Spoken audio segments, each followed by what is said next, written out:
Hello everyone, आप सभी का चीज़ी कोड में स्वागत है। तो आज के इस वीडियो में हम लोग सिंगलटन एनोटेशन के बारे में बात करेंगे, देखेंगे कि सिंगलटन क्या होता है, स्कोप्स क्या होते हैं और भी बहुत कुछ। तो शुरू करते हैं हमारा लेक्चर।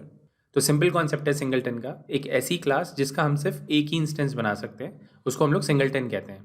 मतलब उस क्लास का सिर्फ एक ही ऑब्जेक्ट एग्जिस्ट करेगा पूरी एप्लीकेशन के अंदर, तो उसको हम लोग सिंगलटन कहते हैं। तो सिंगलटन को बनाने के पीछे रीज़न क्या है? तो कुछ ऑब्जेक्ट्स जो होते हैं हमारे, वो थोड़े से एक्सपेंसिव होते हैं। एक्सपेंसिव से मतलब ये होता है कि वो रिसोर्सेज थोड़े से ज़्यादा यूज़ करते हैं। तो हम चाहते हैं कि पूरी एप्लीकेशन के अंदर उनका सिर्फ एक ही ऑब्जेक्ट बने, जिससे उन ऑब्जेक्ट्स को हम बार बार रीयूज़ कर सकें। जितना भी हमारा काम होगा वो उसी ऑब्जेक्ट के थ्रू हम करेंगे। तो कुछ एग्जांपल्स हैं हमारे पास, जैसे कि हमारे पास HTTP क्लाइंट है। नेटवर्किंग करने के लिए हम लोग सिर्फ एक ही क्लाइंट बनाएंगे और उसी के थ्रू ही हम सारी नेटवर्किंग करेंगे। सिमिलरली एक एप्लीकेशन के अंदर सिर्फ एक ही डेटाबेस का कनेक्शन होता है, तो जितना भी डेटाबेस एक्सेस का काम होगा हमारा, वो हम उसी कनेक्शन के थ्रू करेंगे। तो इसलिए हम लोग सिंगलटन्स का यूज़ करते हैं। तो देखते हैं डायग्राम में ये चीज़ कैसे इंप्लीमेंट करेंगे। तो सबसे पहले देखते हैं कि अभी क्या बिहेवियर है। हर बारी हमारे नए ऑब्जेक्ट्स बन रहे हैं या सिंगलटन वाला कोई बिहेवियर है, तो यहाँ पे हमने एक ईमेल सर्विस का ऑब्जेक्ट बनाया है और उसको यहाँ पे इंजेक्ट करवाया है। तो जैसे ही हमारा कंपोनेंट क्रिएट होगा, उस पर हमने ये इंजेक्ट मेथड कॉल किया है, तो ये जो हमारे ऑब्जेक्ट्स हैं वो इनिशियलाइज हो जाएंगे। तो इसको यहाँ पे कॉपी कर लेते हैं और एक और ऑब्जेक्ट बनाते हैं इसका, और इसको मैं यहाँ पे ईमेल सर्विस 1 कर देता हूँ और यहाँ पे एक ब्रेक पॉइंट लगाते हैं और इसको डीबग करते हैं। तो यहाँ पे आप देख सकते हैं हमारा ब्रेक पॉइंट हिट हो चुका है और ये दोनों ऑब्जेक्ट्स जो हमारे नल हैं, तो जैसे हमारा ये इंजेक्ट मेथड कॉल होगा तो हमारे ये ऑब्जेक्ट्स जो हैं वो इनिशियलाइज हो जाएंगे। तो नेक्स्ट स्टेप पे चलते हैं। तो यहाँ पे आप देख सकते हैं दोनों ऑब्जेक्ट्स हमारे इनिशियलाइज हो चुके हैं। इसका जो हैश कोड है वो हमारा 16481 और इसका हमारा है 16482। तो ये हमारे दोनों डिफरेंट ऑब्जेक्ट्स हैं। तो अभी क्या हो रहा है, जितनी बार भी हम लोग डैगर से कहते हैं कि भैया हमें ये वाला ऑब्जेक्ट दे दो, ये वाला ऑब्जेक्ट दे दो, तो हमें एक नया ऑब्जेक्ट बना के देता है। तो हर बारी जो है हमारे नए ऑब्जेक्ट्स क्रिएट हो रहे हैं, इसलिए यहाँ पे इनका हैश कोड जो है वो डिफरेंट है। तो देखते हैं अगर हमें ईमेल सर्विस वाली क्लास का सिर्फ एक ही ऑब्जेक्ट चाहिए, मतलब ईमेल सर्विस को हमें सिंगलटन बनाना है, तो वो कैसे बनाएंगे।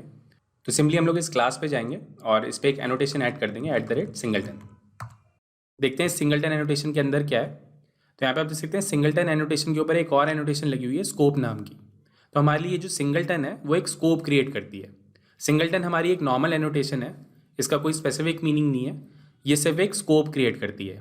ये स्कोप क्या करता है इसके बारे में आगे बात करेंगे, बट आप मान सकते हैं कि जो सिंगलटन है ये एक नॉर्मल एनोटेशन है जिसपे एक स्कोप एनोटेशन लगी हुई है। तो आगे बढ़ते हैं, और जिस कंपोनेंट के थ्रू हम इसको एक्सेस करेंगे उस पर भी हमें ये सेम एनोटेशन यूज़ करनी होगी। तो यहाँ पे मैं अपने यूज़र रजिस्ट्रेशन कंपोनेंट पे जाता हूँ और यहाँ पे ये एनोटेशन ऐड कर देते हैं सिंगलटन। तो इस तरीके से हम लोग सिंगलटन एनोटेशन का यूज़ करते हैं। तो वापस मेन एक्टिविटी पे चलते हैं और इसको दोबारा से डीबग करते हैं। तो यहाँ पे आप देख सकते हैं हमारा ब्रेक पॉइंट हिट हो चुका है और यहाँ पे आप देख सकते हैं ईमेल सर्विस के जो दोनों ऑब्जेक्ट्स हैं हमारे, ये दोनों सेम ही है, मतलब दोनों का जो हैश कोड है वो सेम ही है, मतलब ये सिंगलटन है। तो देखते हैं और कहाँ पे सिंगलटन एनोटेशन को ऐड कर सकते हैं। तो ये हमारा एक नोटिफिकेशन सर्विस का मॉड्यूल है, यहाँ पे हमने प्रोवाइड्स मेथड डिफाइन किया है। इसके अंदर हम लोग मैसेज सर्विस का ऑब्जेक्ट क्रिएट कर रहे हैं। तो अगर मुझे मैसेज सर्विस को सिंगलटन बनाना है तो यहाँ पे मैं एक एनोटेशन ऐड कर दूंगा @सिंगलटन। तो प्रोवाइड्स मेथड में जब भी आप ऑब्जेक्ट खुद से क्रिएट कर रहे होंगे और उसको आपको सिंगलटन बनाना होगा, तो यहाँ पे आप इस तरीके से एक एनोटेशन ऐड कर देंगे। सिमिलरली ये जो हमारे पास यूजर रेपोजिटरी मॉड्यूल है, यहाँ पे हमने बाइंड्स एनोटेशन का यूज़ किया है। तो इस केस में हम लोग SQL रेपोजिटरी वाली क्लास पे जाएंगे और यहाँ पे एक एनोटेशन ऐड करेंगे @सिंगलटन। तो बाइंड्स एनोटेशन के केस में जिस भी क्लास से आप बाइंड करते हैं उसको आपको सिंगलटन मार्क करना होगा। तो यूजर रेपोजिटरी को हमने बाइंड किया था SQL रेपोजिटरी के साथ, इसलिए इस क्लास पे हमने एक एनोटेशन लगा दी @सिंगलटन। तो हर बारी अब जो SQL रेपोजिटरी का ऑब्जेक्ट बनेगा वो हमारा सिंगलटन होगा, इसका सिर्फ एक ही ऑब्जेक्ट बनेगा। बट ऐसा हो सकता है कि आपकी जो क्लास बाइंड करी है आपने, उसका एक्सेस ना हो आपके पास, मतलब आप उस क्लास फाइल में जाके चेंज ना कर सकते हो। यहाँ पे तो हमारे पास SQL रेपोजिटरी का एक्सेस था, तो हमने खुद से जाके लगा दिया एनोटेशन। बट अगर आपके पास उस फाइल का एक्सेस नहीं है तो डायरेक्टली आप यहाँ पे भी सिंगलटन एनोटेशन का यूज़ कर सकते हो। तो इस जगह पे भी हम लोग सिंगलटन एनोटेशन का यूज़ कर सकते हैं। तो आई होप आपको ये क्लियर हुआ होगा कि किन किन जगहों पे हम लोग सिंगलटन एनोटेशन का यूज़ कर सकते हैं। तो सिंपल कॉन्सेप्ट है, जहाँ पे भी सिंगलटन एनोटेशन लगी हुई है वो एक सिंगलटन है, और जिस कंपोनेंट के थ्रू आप उस ऑब्जेक्ट को एक्सेस करेंगे उस कंपोनेंट पे भी आपको सिंगलटन एनोटेशन का यूज़ करना होगा। तो आगे बढ़ते हैं और कुछ और चीज़ें देखते हैं। तो ये जो सिंगलटन एनोटेशन है ये थोड़ी सी मिसलीडिंग है। मिसलीडिंग से मतलब ये है कि आपको लगेगा आपने ये सिंगलटन एनोटेशन लगा दी तो पूरी एप्लीकेशन के अंदर सिर्फ एक ही ऑब्जेक्ट होगा, बट ऐसा नहीं है। तो देखते हैं इसको डीबग करके। तो वापस अपनी मेन एक्टिविटी पे चलते हैं और इसको दोबारा से डीबग करते हैं। तो यहाँ पे आप देख सकते हैं इस केस में जो हमारे ऑब्जेक्ट्स बन रहे हैं उनका हैश कोड सेम है, मतलब ये दोनों सेम ऑब्जेक्ट हैं। तो अभी तक लग रहा है सिंगलटन है। अब इसको रोटेट करते हैं। तो यहाँ पे आप देख सकते हैं हमारा ऑन क्रिएट दोबारा से कॉल हुआ, क्योंकि एक्टिविटी हमारी दोबारा से क्रिएट होगी, तो हमारा ऑन क्रिएट दोबारा से कॉल हुआ, बट हमारी एप्लीकेशन अभी डिस्ट्रॉय नहीं हुई है। और यहाँ पे आप इन दोनों का हैश कोड देख सकते हैं चेंज हो चुका है। मतलब ये जो हमारे ऑब्जेक्ट्स हैं ये पूरी एप्लीकेशन वाइड सिंगलटन नहीं है, ये सिर्फ इस एक्टिविटी के लिए सिंगलटन है। तो एक बार दोबारा से रन करके दिखाता हूँ। इस बार आप इसका नंबर भी याद कर सकते हैं, 16270 आ रहा है। और दोबारा से रोटेट करते हैं यहाँ पे, तो यहाँ पे आप दोबारा से देख सकते हैं दोनों का हैश कोड जो है वो चेंज हो चुका है।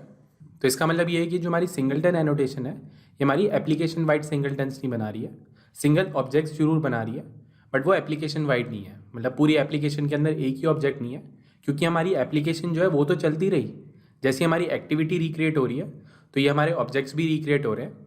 तो देखते हैं इसके पीछे क्या रीज़न है। तो इसको एक इमेज की फॉर्म में समझते हैं। तो डैगर में ये जो हमारा कंपोनेंट होता है इसको आप एक बैग ऑफ ऑब्जेक्ट्स मान सकते हो। मतलब ये एक थैला है जिसके अंदर आपके सारे ऑब्जेक्ट्स पड़े हुए हैं। आप इससे हर बार रिक्वेस्ट करते हो कि मुझे ये वाला ऑब्जेक्ट दे, मुझे ये वाला ऑब्जेक्ट दे दे, तो ये आपको ऑब्जेक्ट्स बना के देता है। तो कुछ ऑब्जेक्ट्स ऐसे होते हैं जो हर बार ही बनते हैं। तो हमने देखे थे कि हर बार ही ऑब्जेक्ट्स बन रहे थे, बट हम चाहते हैं कि कुछ ऑब्जेक्ट्स ऐसे हों जो हर बार ही क्रिएट ना हो, मतलब उनका सिर्फ एक ही इंस्टेंस बने। तो उसके लिए हम लोग क्या करते हैं, उन क्लासेस पे एक एनोटेशन लगा देते हैं @scope की। तो या तो हम लोग खुद से एक एनोटेशन बना लें @scope वाली, या हमारे पास एक डिफ़ॉल्ट एनोटेशन भी है जिसका नाम है @singleton। तो हम लोग इसी का यूज़ कर रहे हैं @singleton का, बट हम लोग खुद से भी एनोटेशंस बना सकते हैं। तो बेसिकली हो क्या रहा है, जितने भी हमारे ऑब्जेक्ट्स हैं जिनको हम चाहते हैं कि वो सिर्फ एक ही बार बने, तो उनको हम लोग स्कोप कर देते हैं इस कॉम्पोनेंट के अंदर कि भैया ये वाले जो ऑब्जेक्ट्स हैं वो इसी स्कोप के अंदर अवेलेबल हैं। इस स्कोप के बाहर आप उसको एक्सेस करेंगे तो आपको नया ऑब्जेक्ट मिलेगा। तो ये जो @singleton वाली एनोटेशन है ये हमारे लिए एक स्कोप डिफाइन कर रही है। स्कोप क्या है, हमारे इस कॉम्पोनेंट का स्कोप है कि इस कॉम्पोनेंट वाले स्कोप के अंदर ये वाले जो ऑब्जेक्ट्स हैं हमारे ये सिर्फ एक ही बार बनेंगे। अगर इसके बाहर हम इसको एक्सेस करने की कोशिश करेंगे तो हमारे को दोबारा से नए ऑब्जेक्ट्स बना के देगा। तो हमने इन ऑब्जेक्ट्स को स्कोप कर दिया इस कॉम्पोनेंट के अंदर। स्कोप कैसे किया हमने, उस पर एक एनोटेशन लगा के। तो एक बार दोबारा से रिपीट करता हूँ। तो ये हमारा एक कॉम्पोनेंट है, इसके अंदर कुछ ऐसे ऑब्जेक्ट्स हैं जो हर बार ही क्रिएट होंगे, तो वो हमें हर बार ही नए ऑब्जेक्ट्स मिलेंगे। बट कुछ ऑब्जेक्ट्स ऐसे होंगे जो सिर्फ एक ही बार बनेंगे।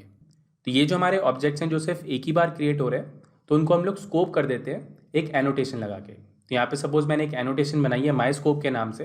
तो इस स्कोप के अंदर ये वाले जो ऑब्जेक्ट्स हैं हमारे ये सिर्फ एक ही बार क्रिएट होंगे। तो हमें अपने कॉम्पोनेंट पे भी एक ठप्पा लगाना होगा कि भैया इसके अंदर एक माई स्कोप वाले ऑब्जेक्ट्स हैं जो सिर्फ इसके अंदर एक ही बार बनेंगे। तो अगर अपने कोड पे वापस जाते हैं तो यहाँ पे हमने ईमेल सर्विस क्लास के ऊपर एक सिंगलटन एनोटेशन लगाई थी, और यही सेम एनोटेशन हमने अपने कॉम्पोनेंट पे भी लगाई है @singleton, जिससे हम लोग अपने कॉम्पोनेंट पे एक ठप्पा लगा रहे हैं कि भैया इस कॉम्पोनेंट के अंदर @singleton वाले ऑब्जेक्ट्स हैं जो सिर्फ एक ही बार क्रिएट होंगे। तो आई होप आपको ये क्लियर हो रहा होगा। तो सिंपली हमने क्या किया था, इस माई स्कोप की जगह हमने सिंगलटन एनोटेशन का यूज़ किया था, और अपने कॉम्पोनेंट पे भी ये सिंगलटन एनोटेशन लगा दी थी। तो सिंगलटन एनोटेशन हमारी डिफ़ॉल्ट एनोटेशन है, तो हम लोग इसका डायरेक्टली यूज़ कर सकते हैं, बट हम लोग खुद से भी एक एनोटेशन क्रिएट कर सकते हैं स्कोप वाली। तो इस बात से एक और मतलब भी निकलता है कि अगर मैं 2 बार अपने कॉम्पोनेंट क्रिएट करूँगा तो इस कॉम्पोनेंट के अंदर अपने सिंगलटन्स होंगे और इस कॉम्पोनेंट के अंदर अपने सिंगलटन्स होंगे। तो सेम यहाँ पे भी यही हुआ, जैसे हमारी एक्टिविटी रोटेट हुई तो हमारा ऑन क्रिएट दोबारा से कॉल हुआ। अब हमारा ऑन क्रिएट कॉल हुआ तो ये हमारा कॉम्पोनेंट जो है वो दोबारा से क्रिएट हुआ। अब कॉम्पोनेंट दोबारा से क्रिएट हुआ है तो हमारे सिंगलटन्स भी दोबारा से क्रिएट होंगे।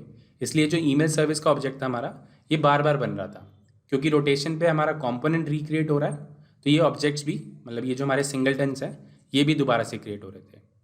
तो अगर इसे सिंपल शब्दों में बोलूँ तो ये जो हमारी सिंगलटन एनोटेशन है ये हमारे लिए एक स्कोप डिफाइन करती है। स्कोप क्या है, हमारा ये कॉम्पोनेंट। तो इस कॉम्पोनेंट के अंदर जो हमारे ऑब्जेक्ट्स होंगे जो हम चाहते हैं कि सिर्फ एक ही बार बने, वो इसी कॉम्पोनेंट के अंदर लाई करेंगे। अगर मैं इस कॉम्पोनेंट को डुप्लीकेट कर दूंगा, मतलब इसका एक और ऑब्जेक्ट बना लूँगा, तो उस ऑब्जेक्ट के अंदर अपने सिंगलटन्स होंगे। तो इस तरीके से ये काम करता है। तो देखेंगे प्योर एप्लीकेशन वाइड अगर हमें सिंगलटन्स बनाने हैं तो वो कैसे बनाते हैं और अपने स्कोप्स कैसे बना सकते हैं, तो उसको नेक्स्ट वीडियो में कवर करेंगे। तो आज के लिए इतना ही। अगर आपको वीडियो अच्छा लगा तो प्लीज़ लाइक करें। अगर आपका कोई सजेशन है तो हमें कमेंट्स के थ्रू बताएं। अगर वीडियो समझने में थोड़ी सी प्रॉब्लम हुई हो तो मुझे कमेंट्स के थ्रू बताएं, मैं कोशिश करूँगा दोबारा समझाने की। Thank you for watching. आपका दिन शुभ हो। धन्यवाद। ये लैंग्वेज भी सीख लो, वो लैंग्वेज भी सीख लो, जीवन एक रेस है, ऊपर चढ़ना सीख लो। हो जाए जब सब कुछ, खुद बनना सीख लो। उठा के बस्ता, नाप के रास्ता, हर कोई चला है IT में। IT में IT